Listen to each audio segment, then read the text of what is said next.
We are always so glad to be joined by our good friend Tom Giorgi. Tom, you're part of our family on this show now. You're here for all of our shows.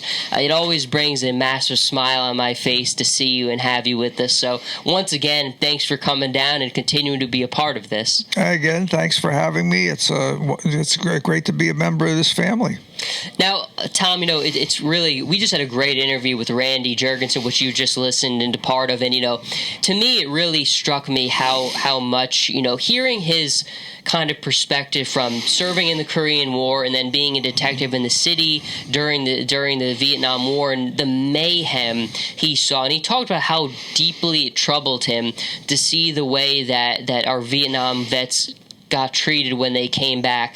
You and I have talked, and I've told you, it's one of the missions of this show to welcome home all the Vietnam vets who just were not treated with any decency and respect when they came home, which was a travesty, and just it makes my blood boil when I think about how the way our Vietnam vets are treated. But from you, hearing his take on that and seeing that our Korean War vets, and the Korean War was our lost war. So many people forget about it, but to hear him kind of talk about the regard he held you guys in, and just to know, that the Korean War vets, and I'm sure our World War II vets too, they were thinking of you guys all the way. How does that make you feel and think? It made me feel good to hear him make the comments he made. The Korean War was especially close to me. I was, let me see, 50 it started, I think, 51. 50, yeah. I was only 6 years old, but I had a cousin through marriage who I was extremely close to. He was like a big brother to me, and he went into the Army. Although he was a military policeman, he still got sent to Korea.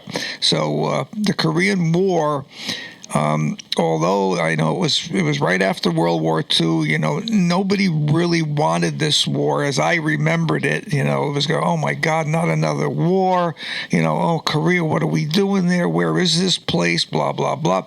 So, I remember being on the periphery of all of that, having an older cousin who was married to John, or engaged, I can't remember, but, like I said, we were all very, very close. So having him being in Korea, I was extremely close to the war, being that directly exposed to it. So any comments that come from a Korean veteran about a Vietnam veteran are very, very heartfelt and, very heartwarming, because I know how he felt, how John felt, after I came back and had been wounded.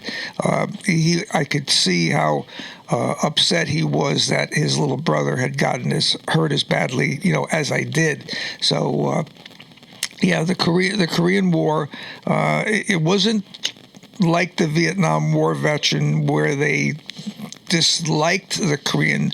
They kind of just ignored them. It was if they weren't there. It was like, well, the Korean War was over with fairly quickly, and the country was glad that it was over and done with.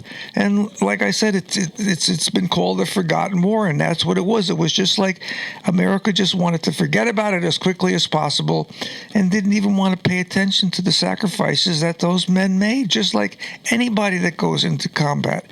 I feel I know a lot of Korean vets. I belong to an organization in Portchester, the Portchester Old Timers, which have a lot of men like the gentleman that was just on, from that age group who were Korean War veterans. I'm very close to all of them, but he was very, very kind and gracious to say the things that he did about the Vietnam vet. And like I told him on the way out, America has tried a few times, but they failed miserably. I get thanked, but it's not by people from my age group. My age group continues to ignore me, and they're the ones that protested to have us come back home. And when we came back home, they treated us like dirt.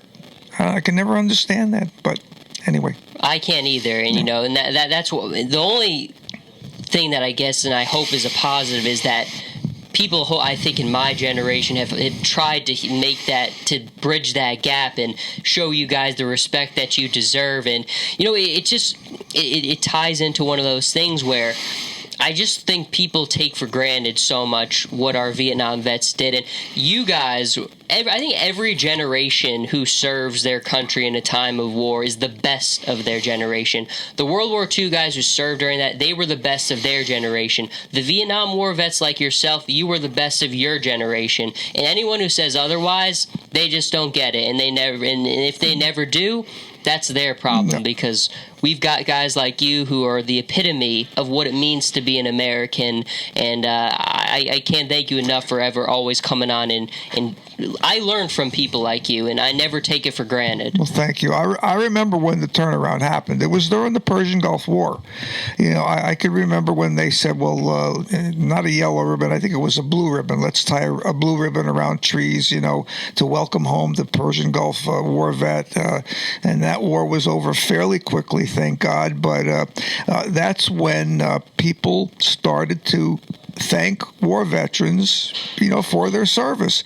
And, at first, I'll be honest with you, my nose was a little out of joint. I said, boy, I would have loved to have gotten the accolades, and the recognition that they're getting. But then I thought about it, and I said, if we paid that price for them and any future combatant from this country to get recognized, well, then I'll take that.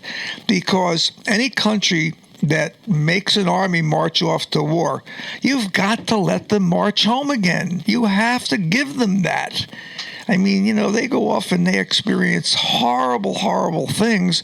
And when they do return home to their families, to their loved ones, to their friends, welcome them with open arms. Give them the accolades and the applause and everything that they deserve for doing what they did. Let them march home again. The Vietnam War vet never got that, and everybody now seems to get it, and I'm so happy for it. I think that just speaks to the selflessness of your generation, where you guys understood, but you just continue to pave the way for the people today. And one of the reasons I thought it was so interesting we have the show timed around now is we're just coming. This week is the 75th anniversary of D-Day, and you and I love you in your man cave. It might as well be a military history museum as well. You have so many pieces of American history in there, from the Second World War to the Vietnam War and more. So I think you really understand that too. And when we think about D-Day, it really was as the historian Stephen Ambrose said, the pivot point of the 20th century. The allies who were involved in that operation, and I think you can obviously understand this from having been in combat. What do you think was going through those men's minds? When they understand the task that's in front of them, the magnitude of the operation, the millions of tons of supplies and equipment, the thousands of aircraft and boats, and what do you think was going through, whether you were an American soldier that day, a Canadian, a British soldier, a Free French warrior? Take us into that perspective, Tom. Well, obviously they knew that the fate of the world, rested, on what they were able to accomplish. If they did not, stop Hitler and Nazi Germany, at this point in time, and then Japan, slightly after that, there was a good possibility that the war could have been lost, and God knows what would have happened, had that happened. But thank God it didn't.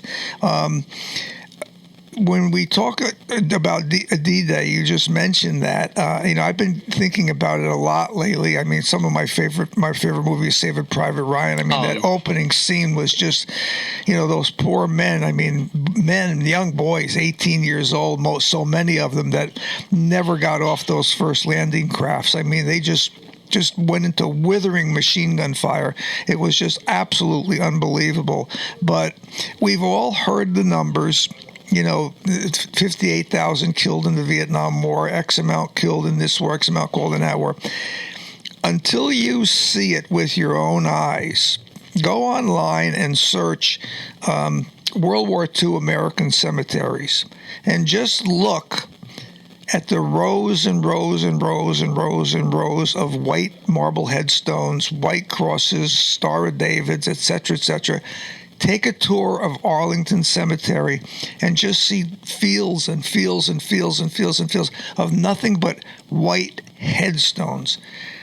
when you hear the numbers, they're only numbers.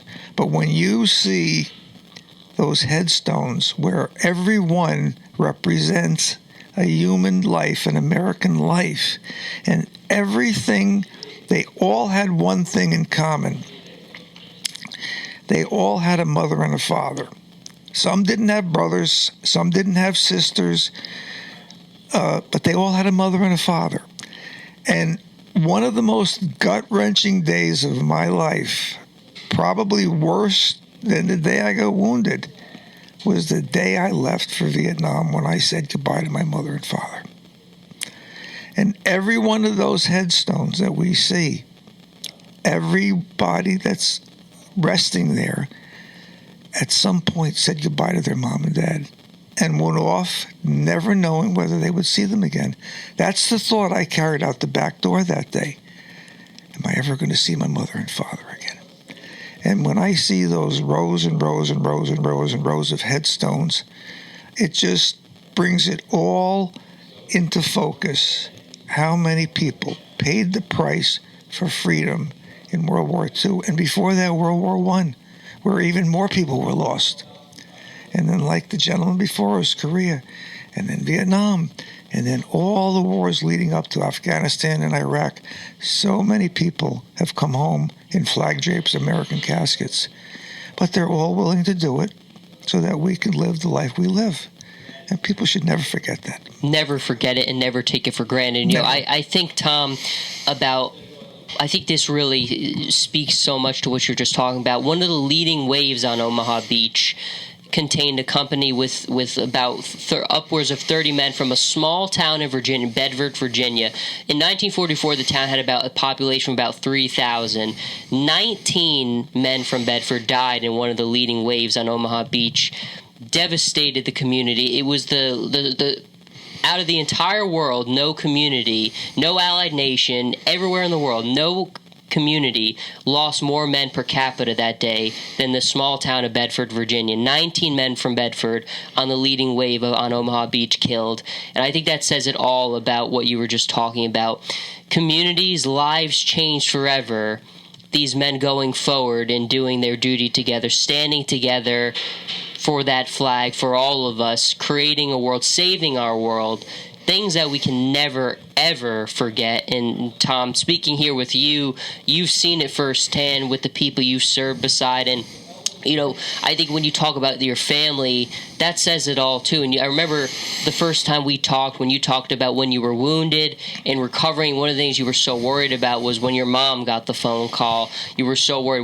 And I think that's a reaction any parent would obviously have. And when she finally got to see you in the hospital and bringing you iced tea and all things like that, you know, I'm sure that meant the world to you when you're able to see her again like that. But we can never forget the people who didn't get to go back and do that, because we're all here today because of them. And I think they're all looking down at us, and they're all thankful that we're able to live the lives that we do today. And I think by never taking them for granted, we honor them forever. Right, and the history of the anniversary of D-Day, you know, those are the things that we should be thinking about. And you know, very good points, Joe. Thank you so much, Tom. Thank you for so much. And I think we are going to come back with you for another segment to wrap things up. We were just kind of talking about our plans for July, and I think people starting to understand the battle you were involved in even more. But I think to fully do it justice and maybe make it even more significant, in July for our next program, we're going to really focus and hone in on it even more. Tom gave me as many materials as you could possibly want to study that battle, so I've got even more time to prepare and learn even more about it, Tom. But I know it's not easy to look back at those experiences, and it takes a lot of courage and strength to do it. And I do truly want to make you know how much I appreciate you reliving those experiences with us, because I do think, and I think you know too, how important it is to make sure those men's names. And last month at Playland, we heard all the names of the men who fell that day, honoring them for Memorial Day. So I truly do want to thank you for helping us in honoring those people. Although it was my pleasure. I always like to, like I told you that day, is read the names on Memorial Day. Just as an honor to them.